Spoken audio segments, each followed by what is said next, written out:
Davis, please mute yourself. Davis. Thank you. No.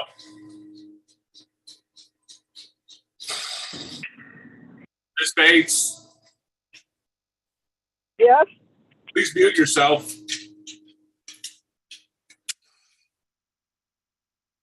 Thank you.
All righty.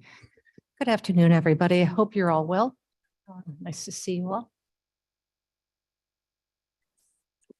So I'd like to call the Kane County Committee of the Whole to order. The hour is about 4:03. And Clerk, could you please call the roll?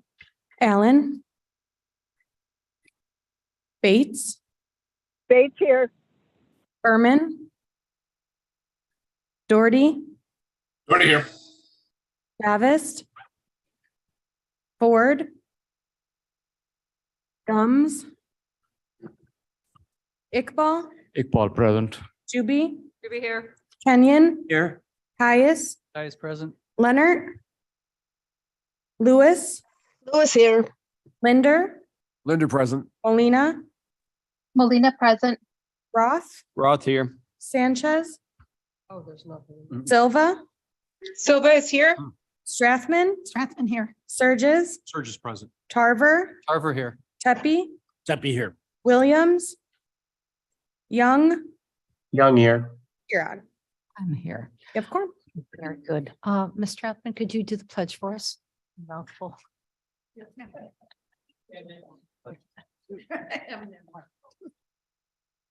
I pledge allegiance to the flag of the United States of America, To the republic. Republic for which it stands, one nation, under God, indivisible, with liberty and justice for all. It's chorused by everyone online. Score sheet there, Mr. Kenyon? You got your score sheet? Score sheet? Oh, there's no competitions? Hold the blinds. Close the blinds. May I please have a motion and a second to approve the March 28th and March 12th, 2023 minutes? Highest move. Thank you. Rod seconds it. Thank you. Are there any changes or edits to these? Seeing none. Clerk, please call the roll. Bates, Bates, yes. Doherty, Yes. Iqbal, Kickball, yes. Juby, Juby, I. Kenyon, Yes. Caius, Yes. Lewis, Lewis, yes. Linder, Linder, yes. Molina, Molina, yes. Roth, Roth, yes. Silva, Silva, yes. Strathman, Yes. Surges, Surges, yes. Tarver, Tarver, yes. Tepe, Tepe, yes. Young. Young, yes. Thank you. Is there any public comment? Any speakers? No, I don't see any. I don't see any online and none are registered. All right, very good. So yes, Mr. Doherty, I thought I heard your voice. No? She's not reading the agenda, the roster in order. Is Bill Roth the vice chair? Usually they're read last. I'm just curious. He's listed online as the vice chair. Whether I am or not. Oh, yes. Oh, is that an edit to the minutes? What do we? No, on the website. Here he says, I'm showing up as sub. Oh, okay. chairman or Oh, chair, okay. whatever. What, I noticed last week. Here you have somebody who reads the website and wants you to know that it's wrong. well done, Mr. Doherty. We'll have It's so to. rarity, I know. I want clarification. No, I don't. I want clarification. Is Bill the vice chair or is there another vice chair? No, Mr. Roth is not the vice chair. Okay, all right. Okay, there is an error on the website. Thank you. I had a 1 week. Moment of, you can relax now.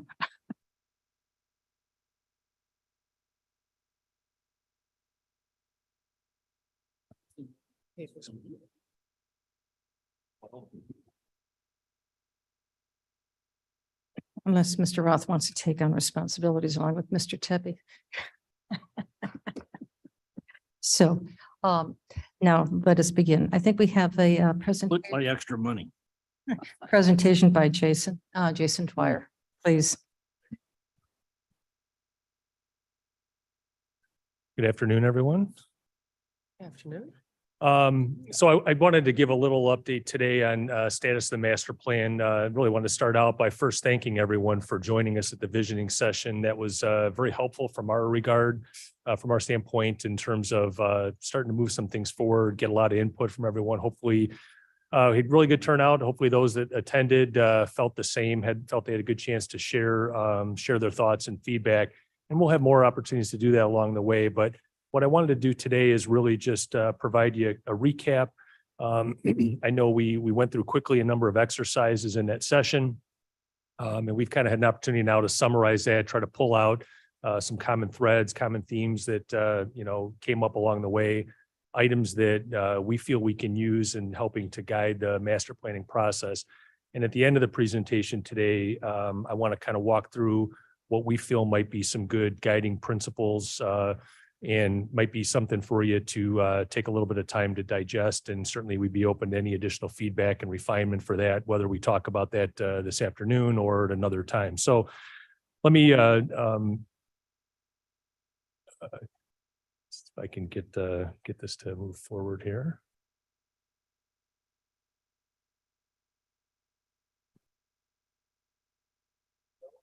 No.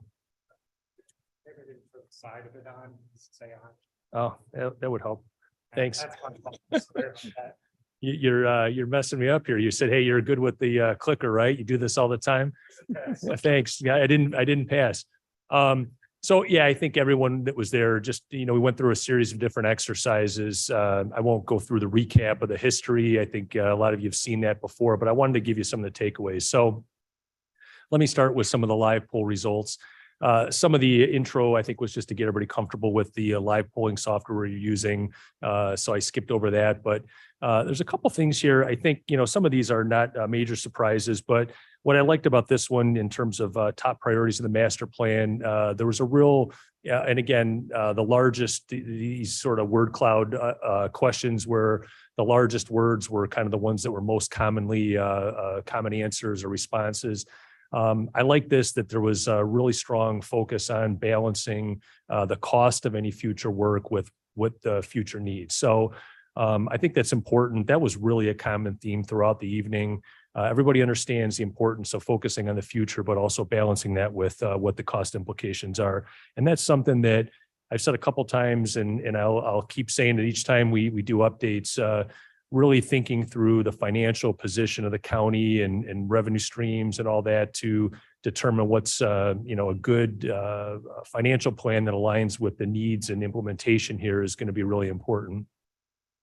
So the next one, what issues are facing you today as it relates to public service? So again, kind of two key things here. There were some operational thoughts, things like staffing and safety and kind of how do we ensure we're doing things effectively, but also some physical conditions issues that we've already identified some and we'll continue to talk about, office space and that.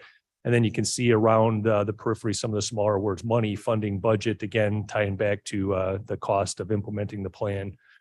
Then we started to move into some kind of either or answers. And I know some didn't love the having to pick one or the other because there's a balance of priorities, but I think it's good. And some of these you'll see when there's very close alignment between the two, they both have high priority. But as it relates to evaluating building assets, I think there was a good majority that really focused on functionality of the facility. There was a lot of discussion about preservation and what to do with existing assets. And I think that's important, but a lot of feedback from the group about really thinking about the future and trying to make sure we're developing really functional space to support the operations rather than trying to fit the operations into spaces kind of that aren't really set up for success. The next one really telling is focus on long-term life cycle cost. Certainly a lot more than first cost. I think that's we get that pretty commonly. Then down the road, we'll start talking about first cost, and then people maybe find a little bit more balance between first cost and life cycle. But it is good that the group as a whole, I think, really had a mindset toward thinking about the future and doing things that were smart for flexibility, energy efficiency, and all that came up in some of the other questions. What's most important in terms of considering facility location? So we talked about centralized facilities consolidating all operations into one location or even one building, perhaps completely distributed satellite location model or a hybrid. And the reality is you have a hybrid model now. And, it's a question of how much hybrid, how much centralization, and that's the kind of detail we'll work through. But consistent throughout the evening, the idea of trying to consolidate core facilities into kind of a critical mass in the center of the county, much like you have now with county government and judicial, but also the importance of having satellite facilities to bring services to constituents where they reside or where some of the greatest needs are. So I think that helps just to say you're on a good track. We're going to continue to explore on that track as we move forward. And then again, saving money versus building for the future. A lot of focus on building for the future, certainly keeping costs in mind. Next, so this was good too. I mean, you know, we see a lot of give and take between having really open, inviting facilities or providing, you know, really good security in the facilities. But I think this was nice to see that there's a balance. Everybody understands that you can't, you know, build everything so off-putting and secure that nobody even wants to interact with the county, or it doesn't feel like the county's there to serve the constituents' needs. So just making sure that as we think through future work, we're balancing those two priorities. So this, again, we're not, a lot of these things are not like, hey, we're taking this as an edict and we're moving forward and designing everything around it. But we wanted to get just initial reactions from the group on potential for how to solve some of the challenges for government center operations. And we talked about building new facilities, either at Fabian or at the judicial campus. We talked about sort of a newer type of thought process of developing some kind of a hybrid scenario where maybe we've got a specific location that's customer facing, direct customer access, and then I guess what I'll call more of a back office. So if you've got some departments that I'll say like IT, for example, that's not necessarily dealing as closely with you know, county residents coming in, but really supporting the internal operations, that would be maybe more of a back office function. So the potential of splitting those two, that's what option 3 was. And then option 4 was to stay here, renovate as necessary. It seemed like there was more preference toward building new with kind of equal balance between Fabian and Judicial Center campus. So again, we're not saying that we're going to abandon any option at this point. I just want to get some initial feedback from the group, and we have that now. So we'll use that as we continue to explore the different scenarios. On the sustainable front, this one was one where everybody was asked to identify 3 kind of priority items. So energy efficiency was kind of the leader here, which is kind of, we expected that, but other ones that I think were good, you know, the one third from the bottom, movement, physical activity, I think that kind of ties a little bit more to a notion of wellness or kind of what it means from the human side for staff and so forth, rather than just from an energy side in terms of building design and so forth. And then operable windows was another one that kind of was high priority. And, you know, sometimes that's a little more difficult to achieve, but what I take away from that is just this idea of being able to have a little bit of personal control of your space in various capacities. Sometimes we can't always achieve it through an operable window, but it might be able to be managed through some personal control of your own environment and providing that flexibility. So then we moved on to the blue sky thinking. And I think you all remember how we were sort of trying to populate this blue sky board real time, and not certainly expecting you to kind of read through this. I've got takeaways on the next slide, but 2 things I wanted to touch on here that were interesting. One, just this notion of thinking about some alternative uses for existing facilities. I think, Leslie, you might have been the one that mentioned that, of trying to look at some of the existing facilities here. And if they don't happen to be used for county services, is there a way to tie it into some of the history or some of the things that the county as a whole is proud of, to make sure that maybe an existing building asset, maybe it's got a different use that's not direct county use, but can be a good asset in a different way. Another thing that came up was a question. Question was asked about CMAP and kind of how much we feel comfortable with the CMAP projections. And we had a chance after the meeting to talk with our working group about that. And I guess this is one that I'd like some feedback on. I think right now our recommendation would be not to necessarily try to sway away from what the CMAP projection is. It's not the only indicator of how to think about growth for the future, but it is the county's accepted planning group as it relates to population projections. And I think everybody knows that CMAP has recently kind of adjusted back their projections. And I would say, you know, it's difficult to try to, you know, come up with our own model that's independent of CMAP and you know, feel that it's exceptionally valid. So I guess our recommendation would be to let's stick with the information we have from CMAP it's not the only driver of what we're thinking about for facilities, but I think it's a really good data point to use in the planning. So if there's other feedback on that, I'm happy to take that at any time you'd like to give it to me. But I think right now we want to sort of stick with that as a metric at this point. Couple other takeaways from this blue sky session. I was happy to see there was a lot of positive thinking about opportunities that are presented here and doing the master plan, and not quite as many on the challenges side. Certainly on the challenges are ones we expected about how do we think about it from a financial perspective? How do we ensure that we're gaining the right public support and developing a plan that's really responsive to public needs? So that will be in the forefront of our thinking as we go forward. But as it relates to other opportunities, there was a number of things. The first three kind of main bullet points were all tied to public service. And, how do we think about public service in a way that is really responsive to the needs? It wasn't so much focused inwardly, but, how do you deal with things like wayfinding, the notion of a one-stop shop of services, maybe in satellite locations came up a number of times. And then just how do we make sure we're developing facilities that are as responsive as possible for the public, whether it's in person or even through the use of technology and other means to provide support to the community. A couple other things that came up, this notion of partnerships. I think that there's a parallel study that was done to our needs study at the judiciary side. And there was a lot of dialogue around providing spaces or thinking about partnerships with outside agencies. And I think, the county has its hands full in terms of the services you're providing, you're required to provide. But if there's, partnerships to help provide additional services to people that need them, I think everybody's mindset was, let's keep that in our minds as we're thinking about the future. And if that means maybe having a little bit of flex space to provide support for an outside agency, it's something that I think we're going to keep thinking about as we do the planning.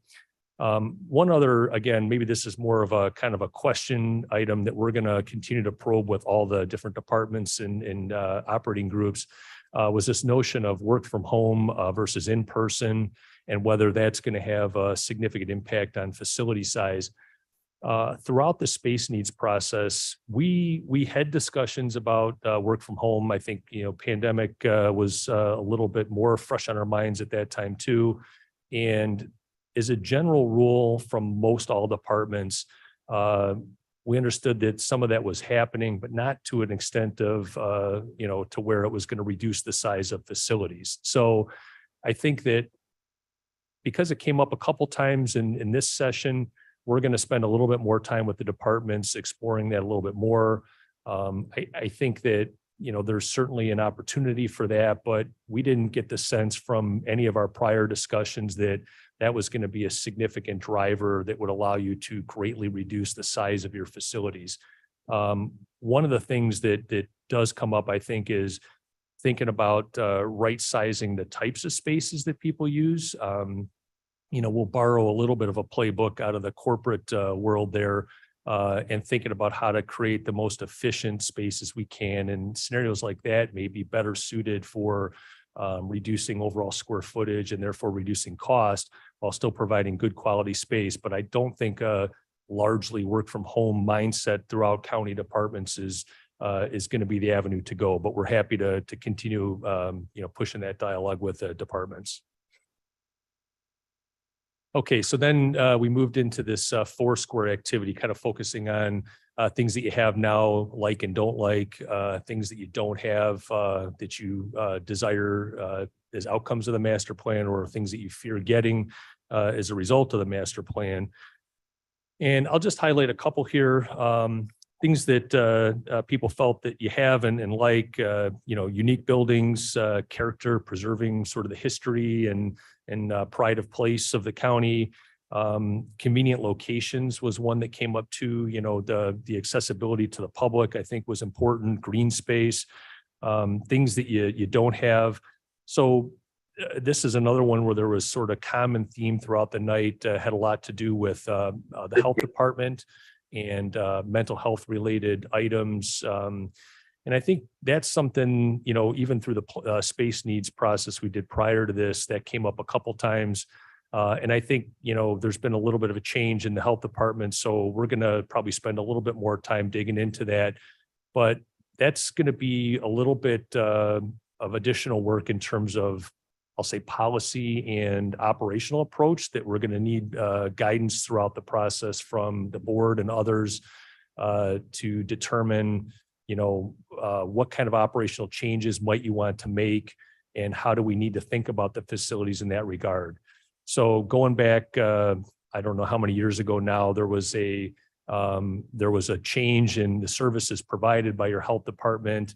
And, you know, so I think that if there's a desire to grow, and it seemed like from a lot of the discussions that evening, there was a recognized need and a desire to, you know, maybe provide more support, various resources. We just have to find the right alignment between that. And it might be through developing a growth plan or a future scenario. So we might not have to plan it day one, but just so that you have flexibility down the road, you know, to integrate additional support or additional facilities down the road that should be considered in the plan. I might pause for a second in case there's any questions on that, or.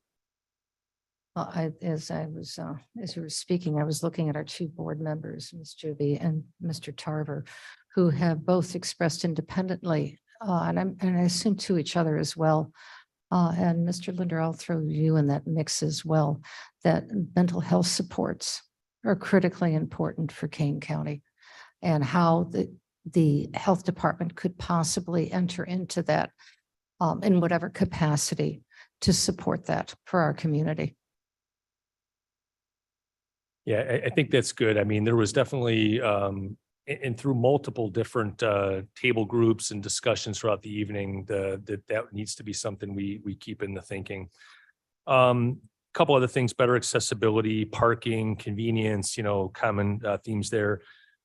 Things that you have and don't want. A lot of discussion about maybe quality of facilities, older facilities, some challenged areas, poor energy performance. I mean, I think, you know, a lot of that goes back to direct physical condition of some of your facilities right now. But there was also a comment about multiple locations and scattered facilities. So there's a little bit of a tension here, I think, between you know, how to think about satellite facilities to support client service versus, you know, consolidation in that. And I think, though, a lot of these discussions maybe were focused specifically in terms of how this campus right now is organized and sort of scattered functions to various buildings on the campus rather than consolidating like functions or like client service functions. So that's another thing we'll have to, you know, work through a little bit more. And then don't have and sort of don't want or fear getting large debt, inflexible space and that. So those are to be expected things that we want to make sure we're thinking about. Okay, so the tabletop exercise was our last exercise of the evening. We talked about 6 specific topics. We asked each of the 6 tables to dig into as a group, and got a lot of good feedback here. The questions that were under each of them here were kind of starter questions, as many of you remember, just to kind of get some thoughts going. And again, I'm providing you this, so if you want to read each of the bullet points, absolutely, I'd be happy to have you to look at that. But I'm going to highlight a couple here that I want to talk about because you won't be able to read them on the screen here. I think you'll be getting these in a packet that's a little bit easier to read. But common things: energy efficiency, public-facing services, public support, the idea of satellite locations, having combined services. You've got some really sort of specific one-off satellite locations as it relates to things like court services or probation, very focused uses, even the health department.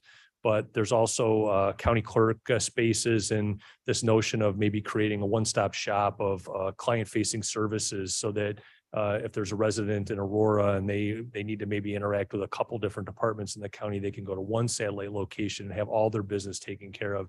So we've had some talks about that, and maybe there's even a way to integrate technology there, because at some point it's a balance between cost of staffing all that and location and that. But if you had kind of a customer facing satellite outpost, I'll call it, or a sort of an intake site, maybe somebody who's got sort of a cross-trained or can provide guidance on, you need to talk to the clerk or the supervisor of assessments, able to then use technology through a kiosk or a quick Zoom portal to somebody at a kind of a core location. So I think it was great to see people thinking about operations a little bit differently and exploring some different scenarios to, think about how to best provide service in a cost-effective way. And then, a lot of discussion too about planning for a longer time horizon, developing a plan for a longer time horizon that's got sort of key milestones along the way and a valid schedule and budget to go along with it were some of the major takeaways here.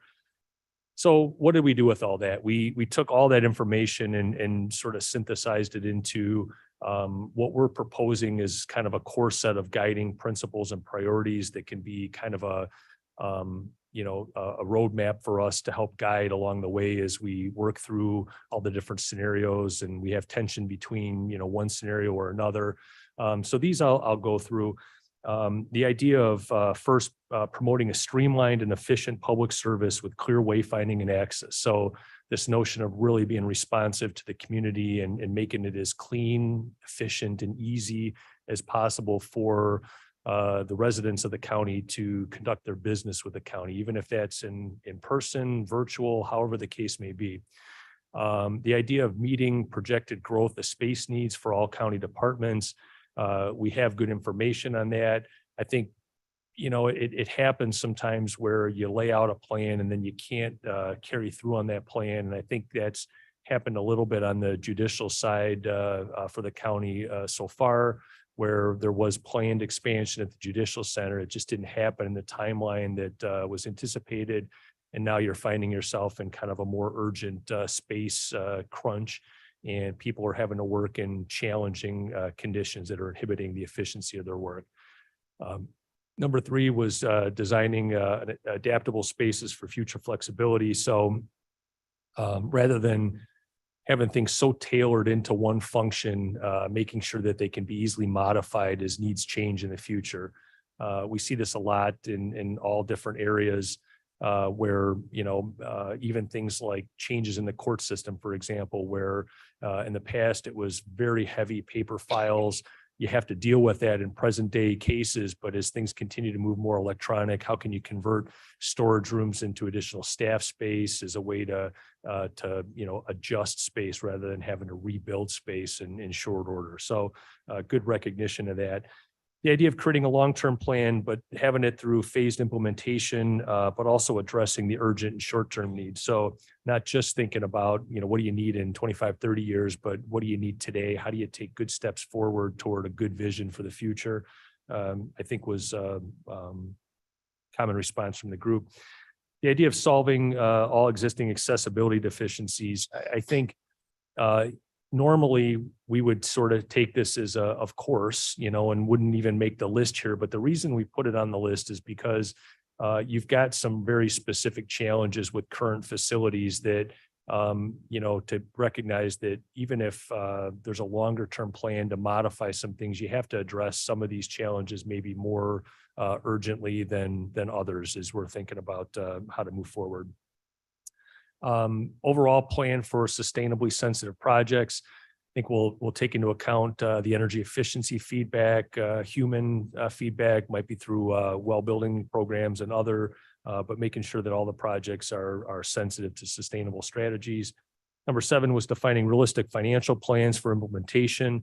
And then also we put optimizing the use of financial resources. So again, I think that comes back to some partnership opportunities, just being open to exploring whether there's synergies with other units of government to solve problems, or if even there's a potential for any kind of a public-private partnership down the road, where you can leverage some additional dollars that's not direct county dollars to help support a plan for the future. So that was 7. Number 8, just evaluating the scenarios in an objective manner. I think everybody recognized that there's a lot of different initial thoughts on what is the best solution. Sometimes emotions in play, sometimes it's very analytical in the thinking, but we're going to develop good, thoughtful criteria to evaluate scenarios, because I think then It's a very defensible position when you speak to constituents about why was this decision made? Well, it's because, we're trying to meet the county residents' needs. We're trying to be sensitive to financial resources and all that, that it's, you're using the best decision based on those criteria. And then last, just continuing to explore opportunities to provide expanded health services to meet community needs. So we kind of rolled all this in together, the whole notion of consideration for the health department, whether that's, other direct public health through synergy scenarios with other agencies, or an expansion of mental health related, kind of trying to cover all that in one point. So we felt these were kind of the highest priority or most consistent theme takeaways from the evening.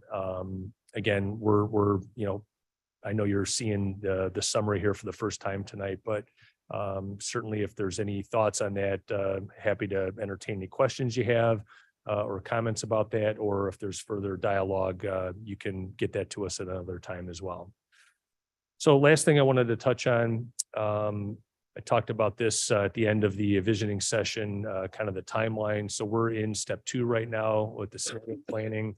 We're going to be having some regular updates, as we talked about, sharing kind of more concrete scenario plans with the admin committee June 14th, and then kind of more finalized plans in August, working through a couple of other committee meetings just to make sure we're getting, sharing with you the process as it develops, and providing or getting feedback from you along the way.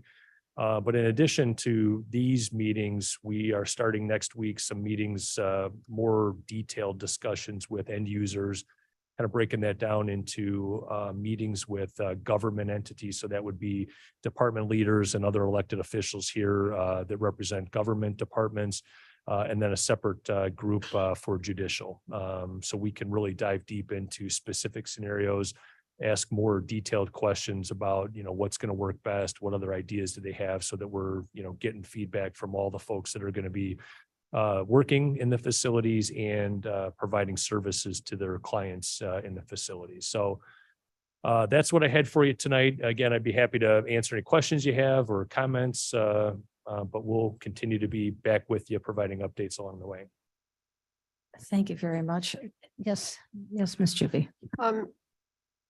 So if I were just to come into this meeting and just see what you presented and not take into consideration all the conversations we'd had before, I would think that after one visioning session, we've just dismissed repurposing any of our old buildings. And I don't understand why, when you told me in an admin meeting, we were going to be evaluating each building on its own merit, why it doesn't even make the cut. Yeah, sure. I'd be happy to answer that. We haven't, like I said, that one question about initial considerations about building new or repurposing old was just to get an initial impression from what we're trying to learn from the stakeholders that were at that meeting. We haven't dismissed anything at this point. Okay. All of those options that we've talked about are all going to be explored throughout the whole process. So I hope I didn't misrepresent kind of why we were asking that question. Well, the questions that were asked were put in such a way as, do you walk to school or do you carry your lunch? Those were how the questions appeared to me at my table. And it was very difficult to determine how my answer was going to be interpreted. Clearly, I see how my answer was interpreted, as everyone else's answers were. And I'm really hoping that the conversations we had, that you're going to stay true to that, because we have some beautiful structures here that have a lot of value. And I don't want to see all brand new and shiny. And I don't think the taxpayers want to see all brand new and shiny. So I just want to make sure we do our due diligence and we don't just go off of what I consider packed questions in one visioning session.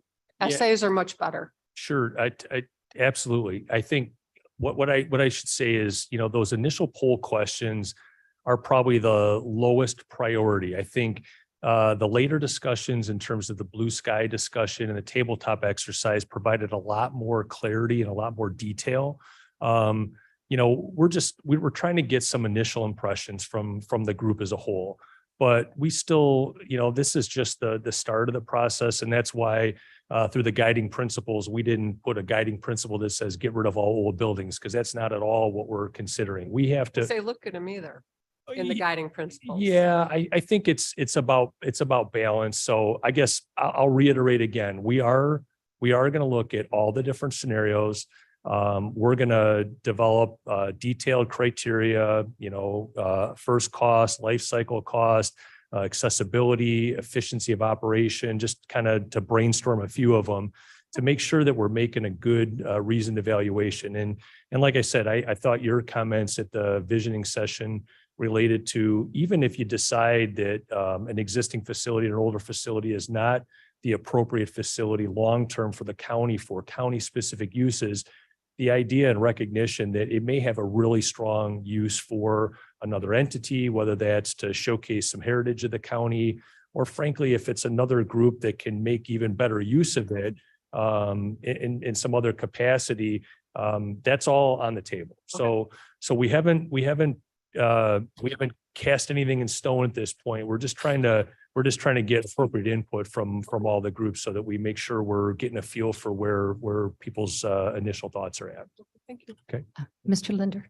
To that point, just an observation. The chart you showed us with the line bars, the one that said renovate and the one that said hybrid, renovate and new, you put into one line, they exceeded the others. Yeah. Okay. Thanks. Any other comments? Mr. Iqbal? Yeah, Madam Chair, thank you very much for organizing the retreat and this speech today. I thank you, sir. It's very objective what you have said. What I learned from this is there is no really burning need for new construction. We have enough facilities. What I heard is that ADA certainly needs to be looked at every building. And then we did not look at what are the excess capacities in our buildings. You looked at in terms of excess capacity, you said it is inefficiency. But if one person is occupying a whole office instead of two, I mean, that's good for the person who is a good environment for him to work or her to work. So I would not consider it inefficiency. I would consider it a very better environment to work. So those things I think we have to look at in future. Then there are certain wants, of course. I mean, if I go to the law library, I'd like to have a bigger law library.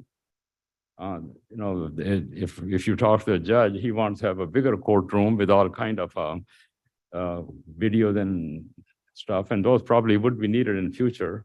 But right now, there's no burning need for anything except for looking at the ADA requirement for this building particularly and some other buildings. Well, if I could just address that, I think that's true in some cases, but I think I didn't recap tonight the full detail of the space needs study, but I think we've shown before, and again, it's case by case, group by group. I do agree that as it relates to county government functions, there's probably more of an issue of conditions, accessibility items on this campus. But I don't want to lose sight of the fact that there are some significant space need issues present and will get worse on the judicial side. So I think we've talked about that in a couple past meetings, state's attorney, public defender, court services area. They're already, I'd say, operating at a deficiency on space where you've got people trying to fit into spaces that are way undersized for the operation that needs to happen. So yeah, every group and department's got a little bit different need. And that's why, we're going to spend more detailed time with the individual users to try to, tailor the plan to address all those needs, on a unique basis in the context of the whole of the master plan. And yes, it's all going to go into a deep dive. Mr. Tarver. Can we get a copy of the presentation? Yeah, absolutely. I think you have it. I'd be happy to, however we want to route it to make sure that all board members get it. Like I say, I think, I'd love for everybody to read through a little bit more detail. I think a lot of those that were at the meeting we're obviously active participants in the tabletop for their table and heard the report outs from other tables and that, but I'm sure everyone was taking full notes on that. So yeah, I mean, that's why I had that one slide with a lot more points that I didn't go through every detail, but we'll get you a copy so you can look at it more We'll detail. make sure that everyone on the board gets a copy of this PowerPoint. And that you'll need it for your records as you go forward. All right, we've got a couple of other things to speak about, and I don't want to keep you all too late tonight because I think we have some important information about our insurance policies. So thank you very much. And White and Company is going to keep us on our toes for the next few months. Keep us thinking about buildings. So you are Mr. Moo? Luke? I am Luke Moo. Nice to meet you, sir. To meet you as well. Good to see a lot of you again from years past. Some of you the new ones. Good to meet you. My job today is to fill in for Mr. Mike Baker. And I'm going to be reviewing some results just from the marketing and kind of inform this committee about what the Human Services Committee has been working on. Madam Cliff, Chair. would if you I like may- to start? Yes, hold on just a second, please, Mr. Surges. Luke represents Assured Partners, which is one of our in-house professional vendors. He is part of our team that we have on an ongoing basis. He is here on behalf of Human Services to begin presenting to us. We have been through a multi-year, multifaceted planning process of trying to pull from the collective IPBC, manage our own health insurance, get our health insurance extended so that we are falling within normal renewal, open enrollment timelines. And we have achieved all that and we are there. So we are at our first time in a few years where we're actually capable of going out to bid to the open market and taking a look at what's available to us. And for the board members that remember the last time Luke was here explaining, it's not always about price. Sometimes it's about disruption to our 1,300 employees and staff members that are involved. There's formularies that have to do with prescription drugs and stuff like that. And Luke is going to try and encompass all of that, remembering for the newer board members, this is not your typical insurance policy where we are buying a level of protection. We are self-insured to a threshold, to a plateau, and then we have a stopgap that falls within there that a carrier, but then currently we have Blue Cross, and Blue Cross manages the whole kit and caboodle for us. Am I even remotely close so far? You're doing great. Okay, so we are now shopping this for the first time in probably 18 to 24 months because we had stretched that and extended it to make sure that we line up properly.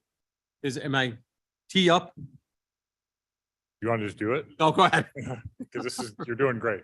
That's a great segue. And so, yeah, I was here a few years ago when we were breaking out from the trust. And so there's been a lot of changes, what I would call kind of internal mechanisms of how we fund the plan and how we make sure the plan is appropriately funded, which I'll touch on today. And as Cliff mentioned, is what I'm going to show you today is, again, informational results from our marketing efforts that we were able to do to kind of go to the open market and just say, hey, here's where we're at. Here's potentially some options. And then I'm going to be followed by Blue Cross, one of the vendors that, we represent, and you'll see the results on here as well and kind of their renewal numbers. And so that's the goal, is to kind of inform this committee about what we've been working on and where we're at up to Very date. good.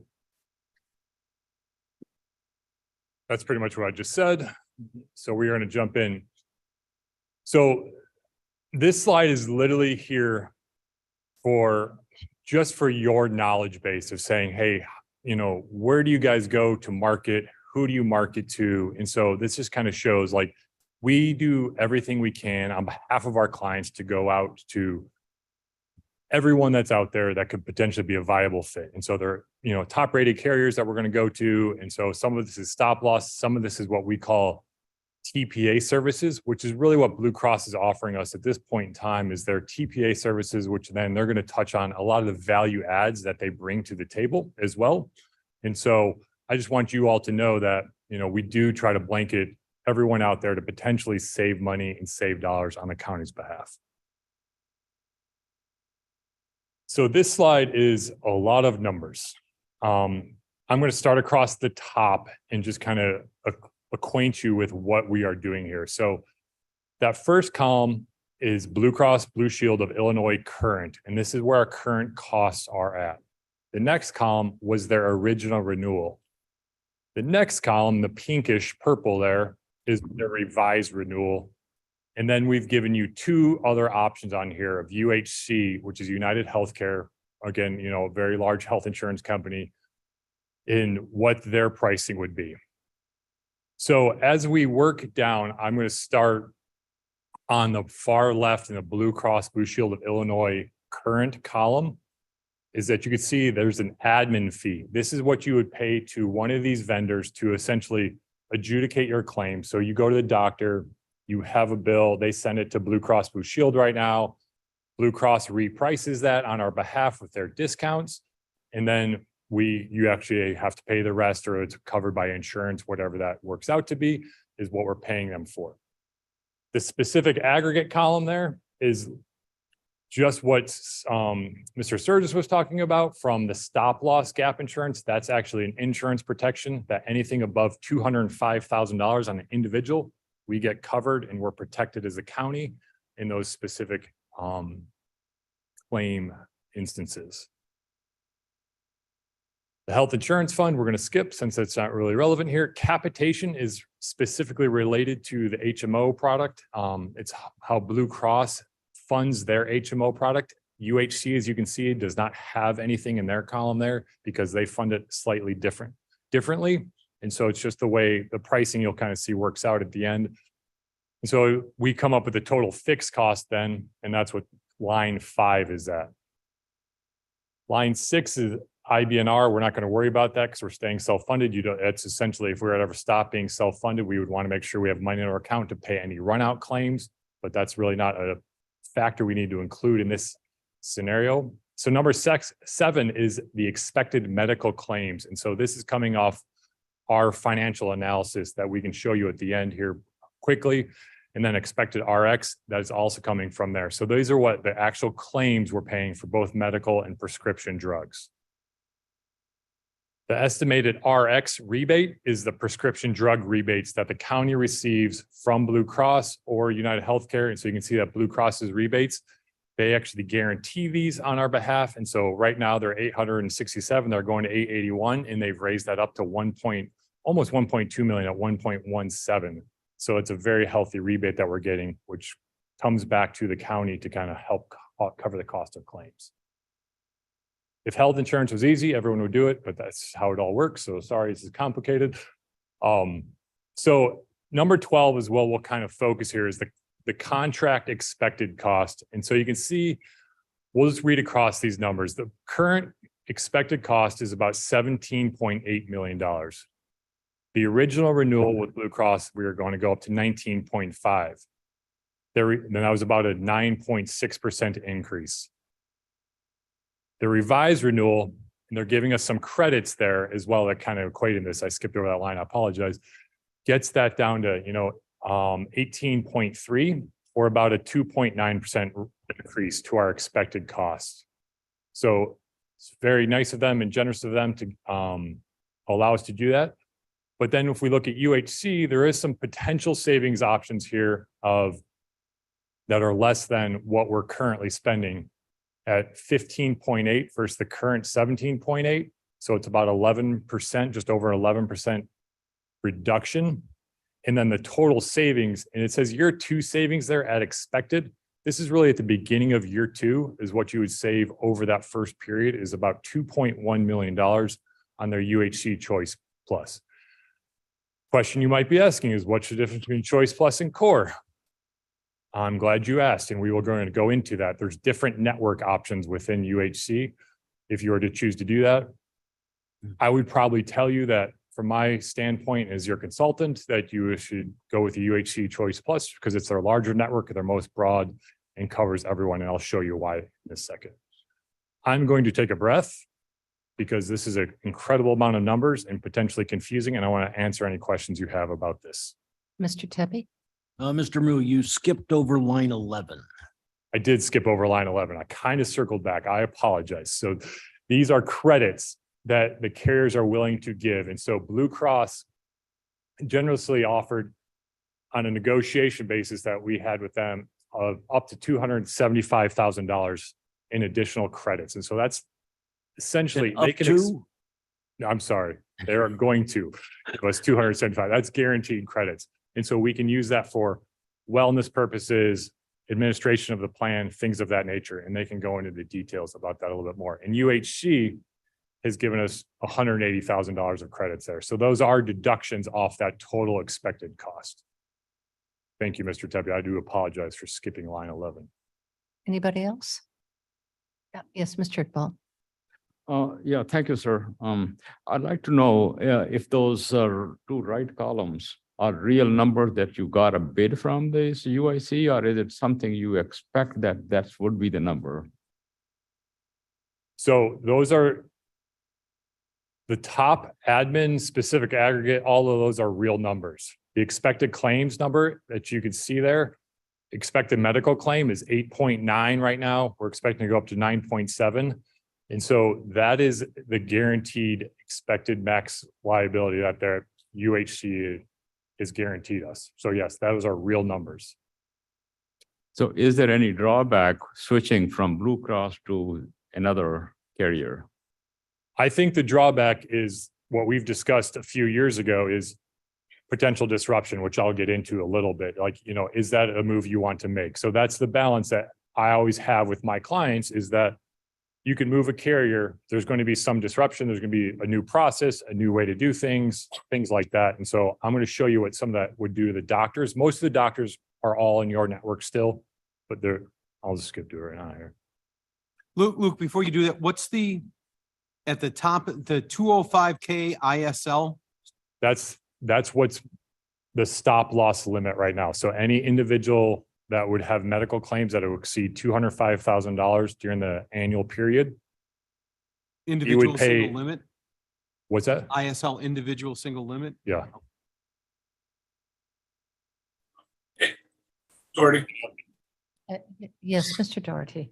before we get away from this slide, I'm just curious as to why there is such a discrepancy in the expected prescription and medical costs. It's $2 million difference, almost 2 million. $1.5 million is a big deal. Why? How could they come up with such different numbers?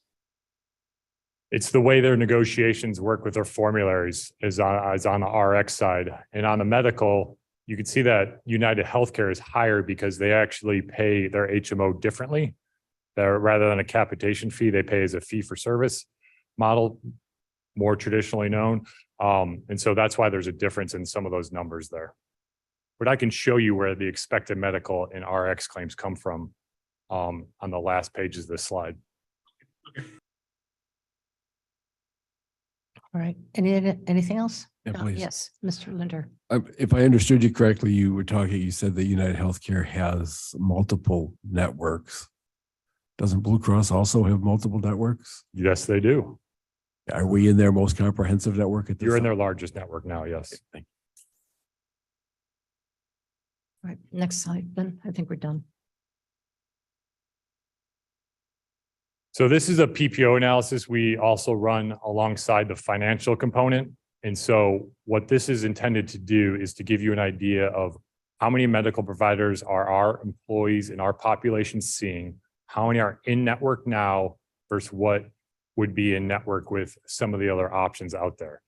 So right now you can see that we have 773 individual medical providers, which is separate codes that they use, and that's how we verify who they are. And then we look at how many are in network. So you can see right now we're about 97% in network.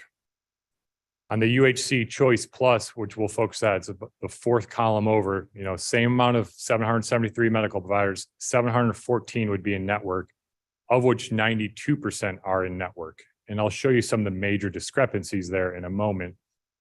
But you can see that how many dollars of the claims are still in network. Right now, it's 99.6% with Blue Cross, and 98% would still be in network with a UHC Choice Plus.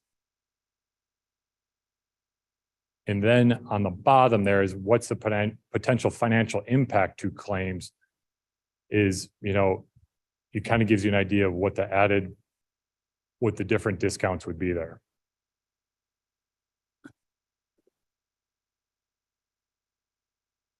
Any questions? No, okay. So this is an HMO comparison, as you can see where the vast majority of the members are going, and you can see if they're inside the UHC Choice Plus network or not. And so all of them are in the HMO network. Luke, I'm so sorry, Madam Chair. Yes, Mr. Sturgis. Luke, did please. we grab that from a geo area, X number of miles around us? Where did you come up with that list? From which, this is like a geo axis list, yes. Okay, got it. And Northwestern is not in this list at all? Not on the HMO, no. But PPO. Well, the central, I'm sorry, Central DuPage is in the network, which is Northwestern Medicine. We have Delnor, right? Yeah, down what the about block Delnor? here. Yeah, It's just- yeah, Delnor is not listed on here. Is Delnor on this? No? I'll double check, but I do not think Delnor is part of the HMO network. They are part of the PPO network. All right. Whoops, I hit the wrong button. So on the PPO network analysis, we took the largest disruption potentially. And so you can see on the left is their core or their smaller network. This is the one that I would say like, it's probably not worth the disruption because you're losing University of Chicago and there's a lot of claims at Banner University Medical Center in Phoenix. Which is somewhat odd, given that we're in Kane County right now. But there's a lot of claims there for potentially one individual. And so on the UHC Choice Plus, their more comprehensive network, we're only losing, these roughly 10 providers at smaller claim dollar amounts, about $43,000.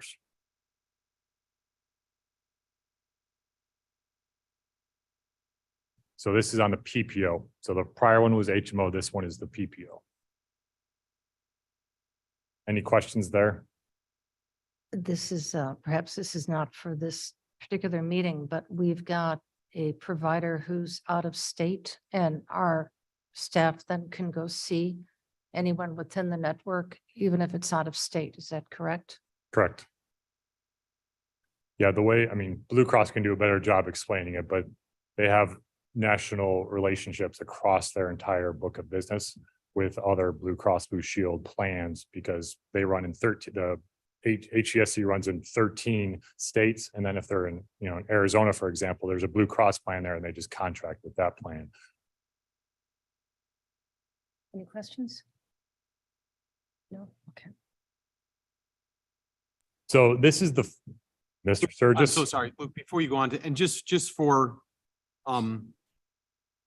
Jamie's peace of mind, we're looking at this as a board largely based on finances and saying, wow, that's not a big disruption rate for that one employee, that one staff person that has been seeing that doctor for 10 years.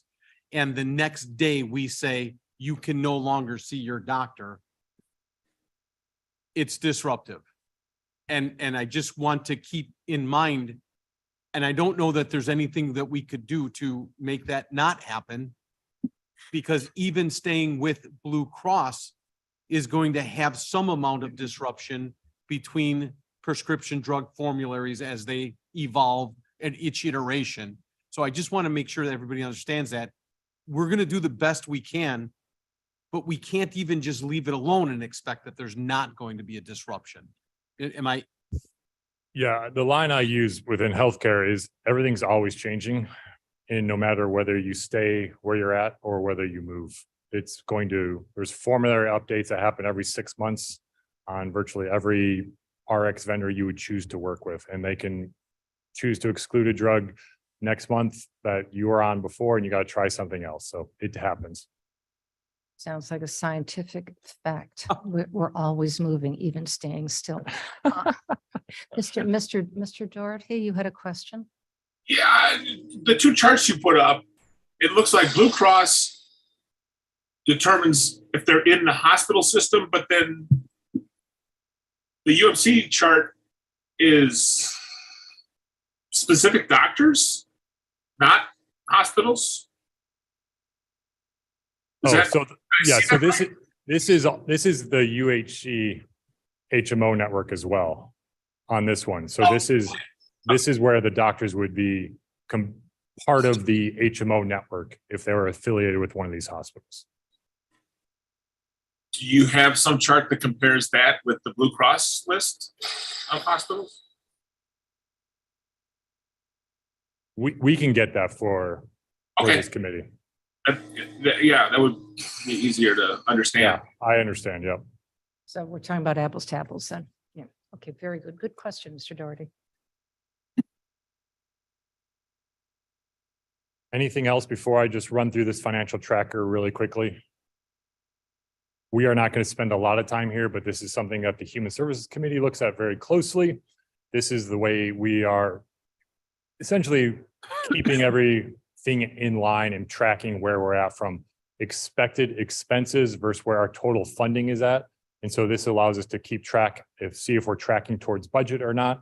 And so we aggregate all this data from population headcount, medical and RX claims, any rebates we're getting, any capitation charges in here, and then we kind of net that out. And so we look at then what we're gathering in from a funding perspective and saying, hey, are we above or below our funding number? And so it gives a very good idea of how we're tracking. So this is a number of pages in here, and I believe you all have access to this, but this is the prior year numbers.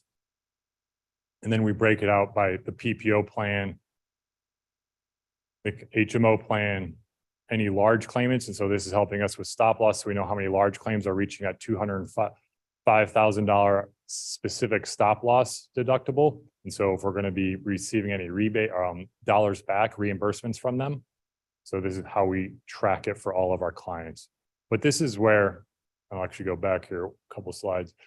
This is where we're taking that expected medical and RX claims is where a lot of these dollars are coming from. So we could look at that PPO and the HMO claims. And so we know how much to expect. And this is what United Healthcare also used for their projections and at their total max cost contract.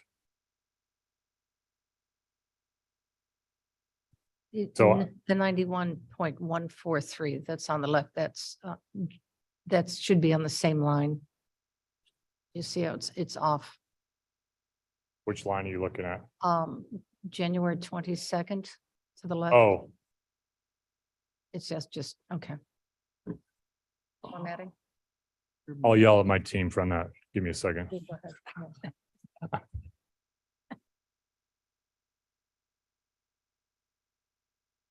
All right. Any other questions for me from Assured Partners? We're going to have Blue Cross Blue Shield come present next. Any other questions? No, I think, fine. Thank you very much. Thank you.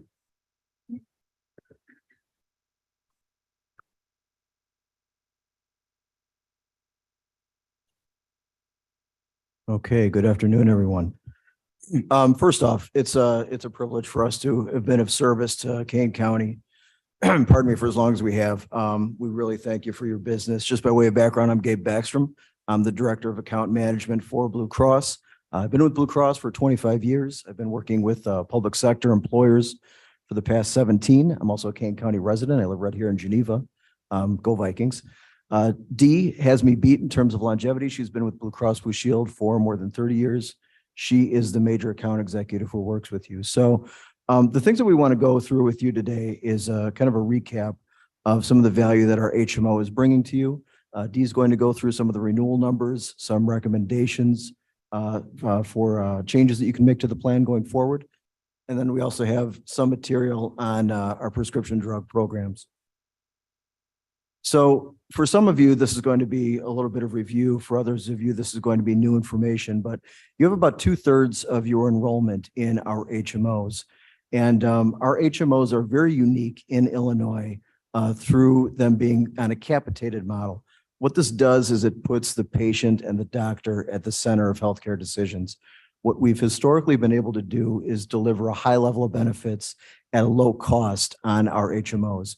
So if we look at our HMO spend all in over the past 10 years, it's averaged about 26% less than our PPOs. And what you'll see when Dee is presenting her piece is our HMOs are actually projected to be about 32% less in total spend than the PPO program. So a big part of the way that the HMOs work is through the capitated model. We actually incent physicians to do certain things to improve health outcomes. And the better that health outcomes are, the lower the cost. One of those things is a big focus on preventive care. So with a focus on preventive care, everything from childhood immunizations to chronic or to routine kid care, routine adult preventive services. All of these things help identify conditions earlier on in their disease states. The earlier on things that are caught, the better the outcomes tend to be. So when you're looking at things like cancers, we incent our providers in the HMO to screen for cervical cancer, mammograms, colorectal cancer. Those are all cancers that are highly treatable if caught at an early stage. So part of your spend in the HMO, part of the capitation is going towards these incenting providers to make sure that you're coming in for your preventive services. So in addition to preventive, we're also incenting providers to adequately manage chronic conditions. The two of them that we're calling out here are asthma and diabetes. So we actually incent providers to make sure that they're managing these two chronic conditions specifically. The reason that I call these two out is that these are two conditions that are very prevalent and when managed appropriately can result in fewer complications, fewer emergency room visits, fewer inpatient spend. The other thing that we're doing on the diabetes side is we're looking at, we're screening for depression. So we know that when people are depressed, if they're diabetic, they're a lot less likely to manage their condition appropriately. So by incenting providers to do screenings for depression when they're coming in for their services, we can get in front of those things a lot quicker. I'm not going to drain all the details on this slide, but what this shows is it's just a comparison of how well our HMOs are doing relative to a national HMO benchmark when it comes to different types of services. So prevention and screening, cardiovascular conditions, diabetes care, immunizations, and another number I want to call out on here is the portion of your HMO spend that's going towards these incentives. So these are very healthy incentives that are paid to our providers to engage in these preventive services. So a little bit more on capitation. Capitation really is a fixed component of your spend that goes to fund certain services for which our HMO providers are at risk. So it really puts some skin in the game for them to effectively manage these conditions. So some of the things that are included in the HMO capitation are things like physician office visits, physician fees for inpatient services, dialysis, outpatient diagnostic testing. About $2.7 million of your HMO spend is going towards these services. And again, it's a fixed, predictable spend for the county over the course of the year. The other value that the HMO brings is not only is it a very fixed, predictable spend for the county, it's also very predictable for the member as well. Things like deductibles and co-insurance don't apply, rather it's co-pays. So it's easy for members to kind of predict what their spend is going to be over the course of the year. Before I turn it over to Dee to go through the numbers, are there any questions on kind of how the HMO works? Seeing none. Okay, and just to clarify a point earlier, Delnor Hospital is included in our HMO. Good.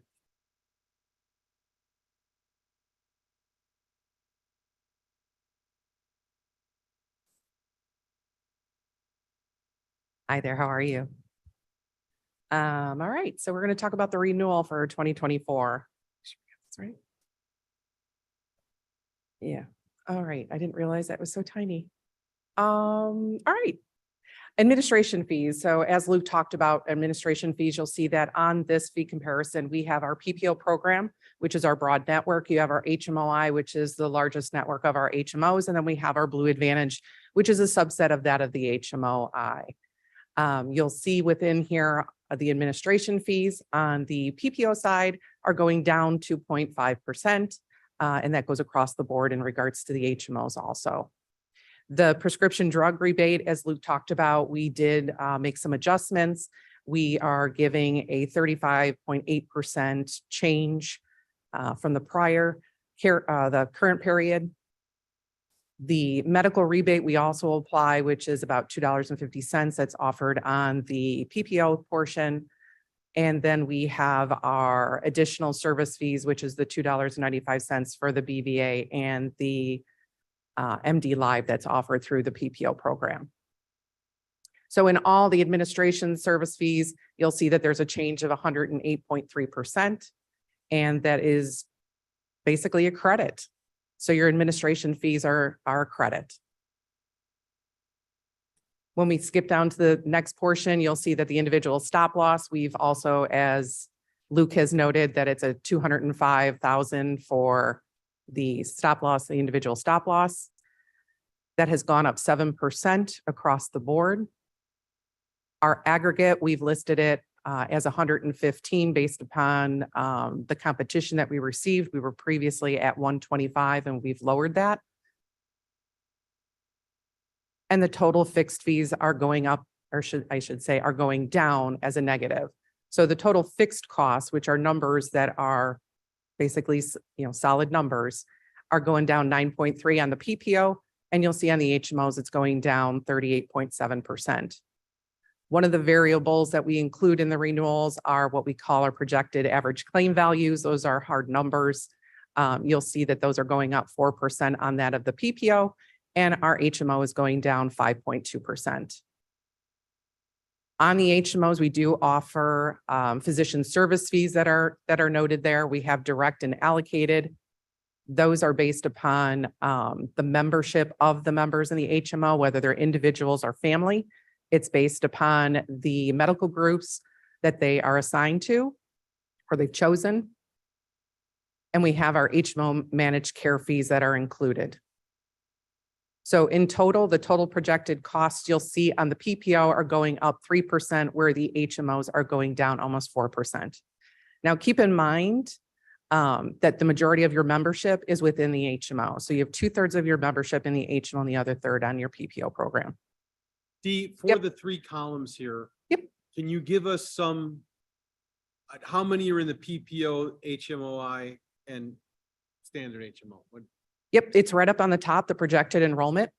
On the first three lines, you'll see 330 for the projected enrollment for the PPO. Right up on top. It's really hard to read. I know, I'm sorry. So it's you can read it. Yeah, it's 350 for the PPO. It's 70 for the HMOI, and the Blue Advantage has 526. That's the largest group. The Blue Advantage HMO has the subset of the HMOI. Thank you. You're welcome.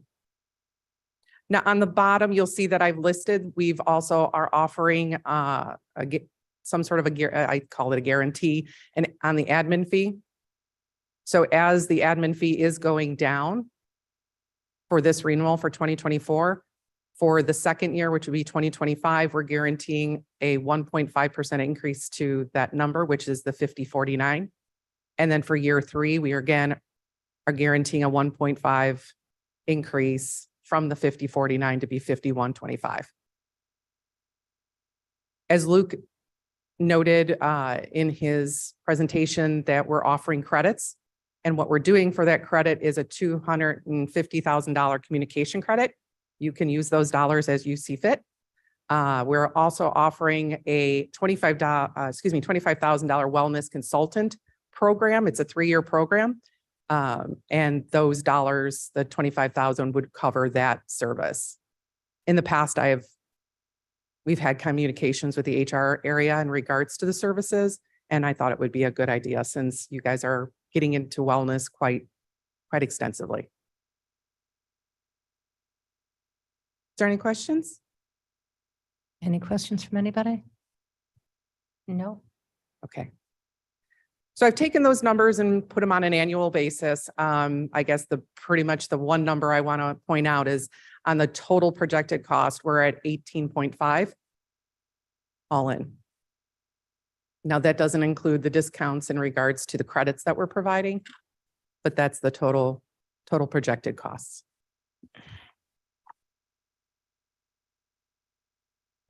Does that align up with So one of the, chart we had before? so one of the items that why you're going to see this number different than that of what Luke presented is that this is based upon the renewal itself.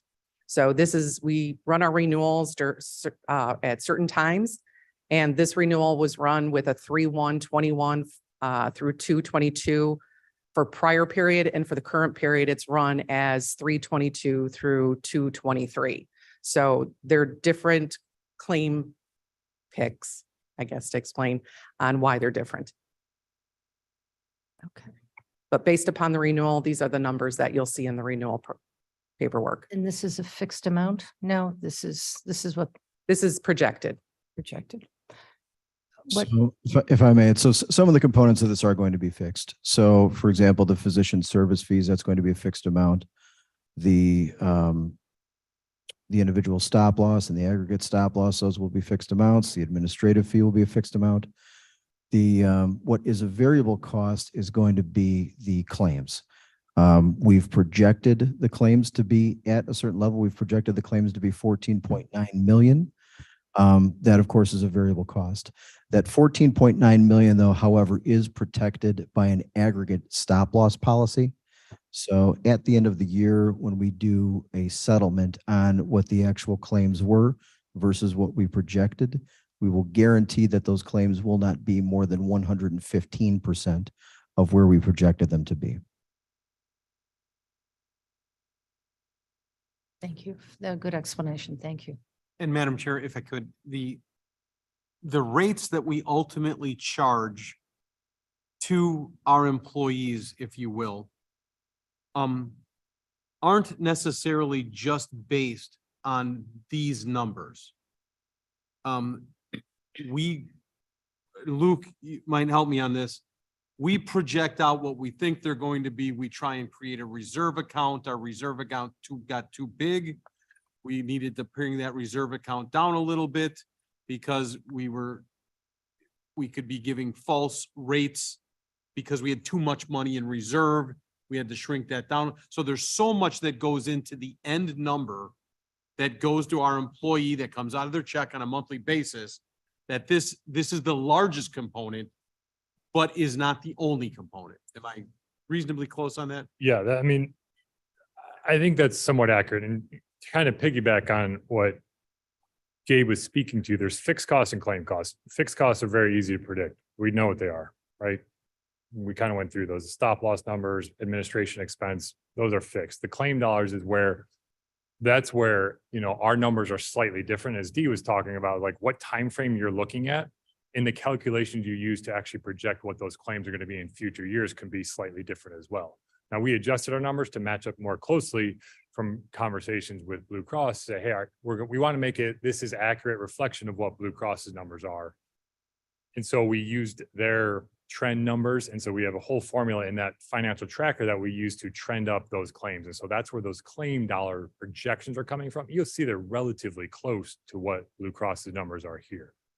But we want to make sure we're adequately funded, especially as a public entity where we can't just go sell another widget to get some more revenue in this place. We need to make sure we are managing our budget very closely, which is why that financial tracker is so critical to our public sector clients, because we know exactly what's coming in. We have very accurately predict what's going to cost us next year. So we set those rates against that projected cost.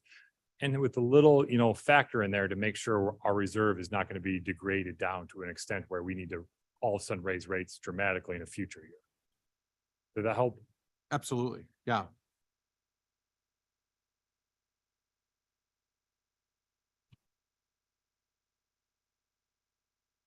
Any questions? We all good so far? Everyone's following? Yes. So again, just like how Luke had presented in regards to high cost claimants, we've also turned around and broken it out for PPO and HMO. And you'll see that the prior periods and the current periods are based upon what the renewal numbers that we pulled. So in the PPO for last year, it was 938,000 of high cost claimants that was paid out. The current period is 1.1 million. And then on the HMO, you'll see it was 2.2 million last year, or in the prior period, and in the current period, it's 1.2.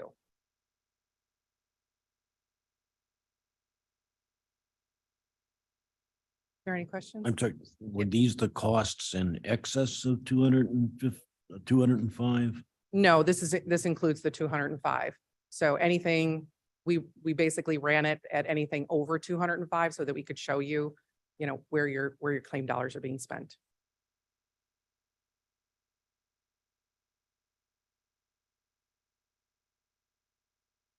So I put together a little healthcare landscape of what you currently have and some solutions that you might want to consider.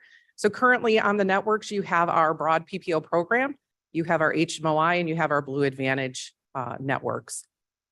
Someone had brought up, I believe it was you, sir, who brought up if we had any other networks that are available. We do. One of them is our Blue Choice option. This is a tiered program based upon benefits. And I'll talk about it in just a moment. I have a slide on it. But we also have the other products that we have that you have with us, which is well-being management, the BVA, which is the benefit value advisor that the PPO members have available.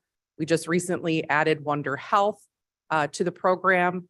I can speak for this because it kind of helped me lose weight, but it's a great program that helps individuals. It's not a diet.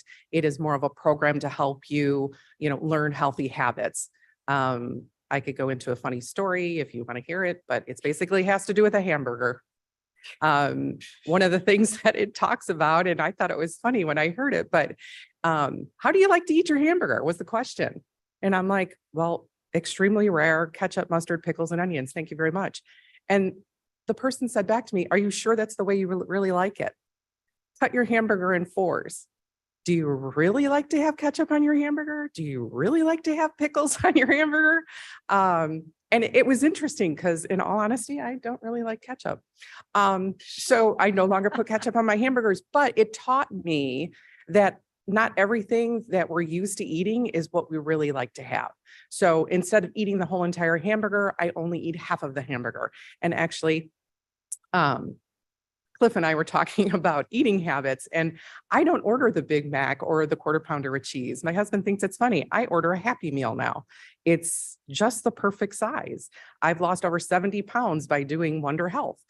And watching what I'm eating.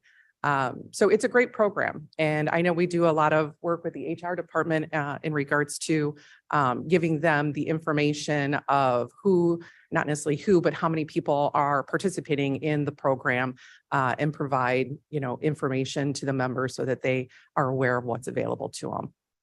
And then we have our Well on Target, which I'm sure some of you may be aware of, which is our Blue Access for Members Well on Target program. This is online services that the members can use that are no cost to them that are available. And then we have our Learn to Live, which is our digital health program that was recently added in 2022. We also have our OVO program with a Women's in Health program. This is basically an app that's downloaded to help women that are either trying to get pregnant, are pregnant, and even helping them with child raising. And then we have our MD Live medical program, which is basically where members can call and receive services through either a phone call or online services and talk with a provider. This is a great program if you are an individual who's traveling, nasty sinus infection on the plane ride down to Florida or Arizona. You can certainly turn around and reach out to a provider and have services done with them and maybe even get a prescription for that nasty sinus infection. I talked about just briefly our wellness consultant offering that is the $25,000 credit for the 3-year program. I'll go into that a little bit more. And then we have our pharmacy program, which is with Prime Therapeutics. We offer utilization management with them, which is also prior authorization, step therapy, and limits in regards to the dispensings. So you have that on both the HMO and the PPO program. Both the HMO and the PPO have our performance drug list. And then we also have the traditional select network that the members can use. We also offer Blue RX that is available to the members. So this is just an online program that helps them try and find the cheapest medications for them. And I don't mean to cut anybody short, but it's getting on to 5:30. Okay, I'll make it real quick. So real quick on the prior authorization for weight loss drugs, that was something that was brought up to us, and I'll kind of skip over some of this, Blue Choice Select options, our wellness consultant, but prescription drugs. So two things that have come up over the last, I would probably say 6 months or so, is gene therapy and also weight loss medications along with diabetics medications. On the gene therapies, these are available. They do go through prior auth. They a cost containment program that we have out there. I'll go through that one real quick, but the utilization management and for the diabetic medications. So as you know, you probably heard out in the news that Ozempic is a big push from some providers to help members lose weight. And as a diabetic myself, it put me in an imposition because I couldn't find the medications. I was on my soapbox at work with the pharmacist who, helped me understand what's going on out there in the world. So as I'm seeing these drugs constantly hitting our drug lists with the different groups, there are steps in place to avoid people who should not have these medications not get them. There are prior authorizations that are in place. So if you are a diabetic, or if you are written a prescription for Ozempic because you've convinced your doctor that you need it to lose weight, there are steps that need to be filled in order for that to happen. First off, you have to be on metformin. You have to be on insulin for more than 90 days. You have to be a type 2 diabetic. Not everybody's going to fit those parameters. So we do have the prior auths in place in order to avoid that. I mean, does everybody understand some of the problems that we're having in this? These drugs aren't being used for what they were originally intended. They're being used for the weight loss. And now the people that have the diabetes can't even get the drugs because the pharmacy can't keep up with them. Am I remotely? You're correct. Right there on that? You're And it's correct. become a problem because if you're dependent on this drug that you can't get because it's being used someplace else, what are you supposed to take? I mean, that's becomes life altering to Right. some degree. And So- in my case, there isn't anything else I can take. So the Ozempic is what keeps me around, basically. But these drugs are definitely, out there being prescribed by providers so that, different people can go ahead and lose weight. And that's not what they're really meant for. We do have, and I double checked with your coverage, King County does cover weight loss medications, both on the HMO and the PPO. So with that, there are prior auth restrictions on the HMO, and currently on the PPO, there is not, but I would be certainly happy to put those in place. We just need 60 days in order to put them in. And again, they would apply to the guidelines of the prior auth. So over the age of 18, an individual would have to acquire that they're obese. They would have to meet a specific BMI based upon their ethnicity, their age, their gender. Under the age of 17 to age 12, again, they would have to meet a specific BMI and also the obesity. They would, in both categories, they would have to show that they've gone on a low cost or a low carb diet, that they're doing the exercise, and that the weight is just not coming off. So there are prior auths in place that we can put. Is there any questions? Just a short question. You don't have to answer it. Comparing last year's coverage versus this year's coverage, there would be some changes within your company, even if you stay with your company. What are those changes? You don't have to answer it. If you can make a list and provide us at some point, that would help us. Sure. You mean changes in regards to benefits or? Benefit, yeah. Okay. As far as the medical portion of it, there's no change in benefits. You would still have your same deductible, same copay, same things. It's on the prescription drug side of things where, as Luke, explained, that these change about every 6 months, every quarter. There's constantly pharmacy changes, and we do provide those out to the county and to all of our groups so that they're aware of those changes. No, there was a question by Mr. Sturgis that if an employee is seeing a doctor for 10 years and now the doctor is not within the system, is there such a case, even if we stay with the same Blue Cross Blue? Sure, there's contract changes all the time. There's not a set time where all those contracts come up. Each one is individual. So when those contracts do come up, we do negotiate with them. The providers themselves, if they're coming out of the network or they're thinking about coming out of our network, they do supply letters to those members, letting them know. And we do, should they come out of the network, we do send out letters advising them of that. We do have a transition period that they can use, should they need to find a new provider. Well, I think my statement was Surges, I think my statement was that Jamie and I have seen the disruption between doctors is when we switch companies. But the disruption between RX isn't something we can control. Even if we stay with our same company, that's going to change. And it's 50-50. You get 6 people that say, whoo, wow, look, this is great. And then you get 6 people that say, oh my gosh, I can't even get my old drug anymore. So it's just, that's there. The bigger thing, the coverages with Blue Cross won't change. The doctors predominantly, we don't see a change. But if you change which company you're going with, you'll see the Delnor is the big thing in play for us. But the RX, it doesn't matter what company you stay with. It's a roll of the dice. D, am I? No, you're right. Okay. You're right. Thank you. Any other questions? Thank you both. This Well, thank is- you. Thank you. Appreciate your time. learned quite a bit about health insurance today. One quick question.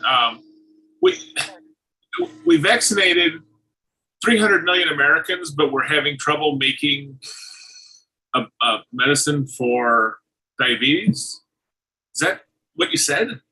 No, we're not making, so the issue is that providers are writing prescriptions for weight loss medications on drugs that are meant for people with diabetes, for example, Ozempic.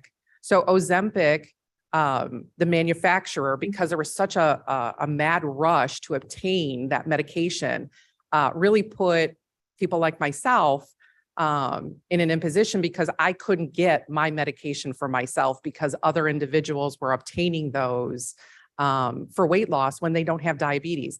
Now, there are new weight loss drugs that are out there. Wegovy is one of them, and Saxenda, thank you, are out there that doctors can prescribe to members to use. They just need to meet the criteria for that. And that's if they want them covered under the group plan. Now, it doesn't stop a member from getting a prescription written, going to the pharmacy, not meeting the group's prior auth, but they can still obtain it, but it won't go through group coverage. So the member would actually be paying out I think it's $1,100 for those medications like Ozempic. Yeah, they can go and pay the retail cost for sure. Yeah, it's retail. They don't even get at Blue Cross's And discounts. I think it's just, Mr. Doherty, it's capacity. They did not plan on manufacturing that many of the Ozempic pills, pill form, correct? No, Ozempic is actually a single shot. A single, okay. You see. Once a week. So they didn't have enough medicine to go around, and are they upping the manufacturing of that? Yeah, they have. I can get it now. Good, very good. Just to add some context there. So there's some Hollywood press about celebrities using Ozempic, which is indicated by the FDA to treat diabetes. They were using it for weight loss. The pharmaceuticals have since, Ozempic falls under the category of drug called a GLP-1 inhibitor. The pharmaceuticals have now made GLP-1 inhibitors, which are FDA indicated for weight loss. But to Dee's point, if Ozempic was being used by somebody insured under the Kane County plan, the county would not be liable for those costs. They would have to pay for those out of their own pocket because we are looking out for that to make sure that if somebody presents a script for Ozempic, it's only covered if they are indeed diabetic. Correct. Okay. Thank you. Madam Chair, if I can, young man, I don't know you very well. We have seen you twice now in presenting, but D is family. D is here with us in the trenches. every day, if we have an employee or a staff person that calls and says, I have a problem, it makes its way to D. So thank you for your service over the thank you. years. And we'll see where this goes. Luke, can we call you back up for a second? Luke flew out here from Arizona today to present for us. Timeline wise, can you give us an overview? When do you need a decision? What are we looking at? Do we have plenty of months? Where are we? What are we doing? Yeah, here's what I would suggest. You for work this backwards. What do we, yeah. Yeah, so we want to start, any plan changes, whether we want to implement, some of what Dee talked about is all that stuff needs to happen. It takes time to happen. And so as we work back, like we would want to start in, if you want to, the next logical step is if you're interested in talking to UHC directly, is having them do something similar to what Blue Cross did today. If that financial proposition was intriguing enough for the committee of the whole, and I don't know, you and the Human Service Committee, I don't know if you interview them, if it's the committee of the whole, how your process works, but do that within the next month or two, make a decision by end of May, June-ish timeframe, so you can start implementation for 1/1 open enrollment. Okay.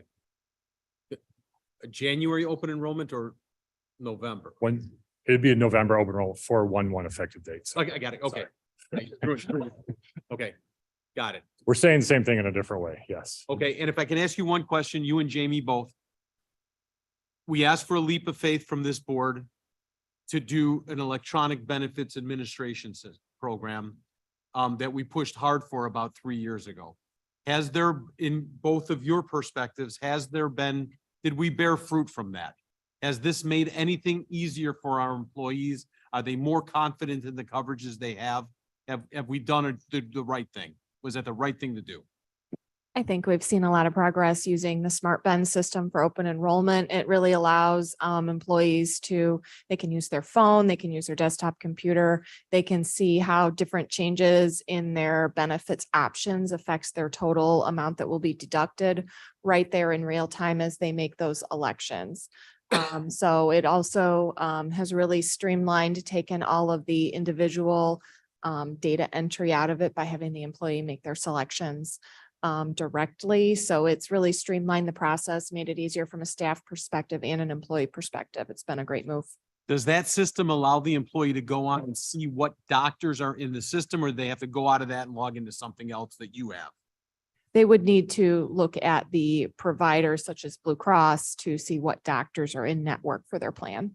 Okay, then Luke, my last question, and I'm so sorry, but I think the question that I'm going to get the phone calls on tomorrow is, wow, we would love to stay with Blue Cross Blue Shield, but they're $2 million more. And we would love to go to UHC, but they don't include Del Nor Hospital, which is right in the heart of our. Can we marketplace. confirm that for you? Like, let me just go back and confirm that and get Yeah, you that's that answer. exactly where I'm going. 'cause Okay. You know the calls are coming tomorrow. So, Don't forward them to me. okay. Your deal. Yeah. What's the email address? Yeah, exactly. Personal cell phone number. More comment, please, and then that's it. We looked at hospital disruption. That list was not a comprehensive list of covered facilities. That was a list of the HMO groups that we have the most members in. So please don't think that we're excluding Del Nor. I don't believe that's the case, but we will confirm. Okay, very good. Yeah. All right, with nothing else, I think it's time for Mr. Kenyon. Mr. Kenyon, let's go to dinner. Will we adjourn? You were in between our dinner. Move to adjourn. Thank you. All in favor? Aye. Aye. Cliff, were you taking us for dinner? That was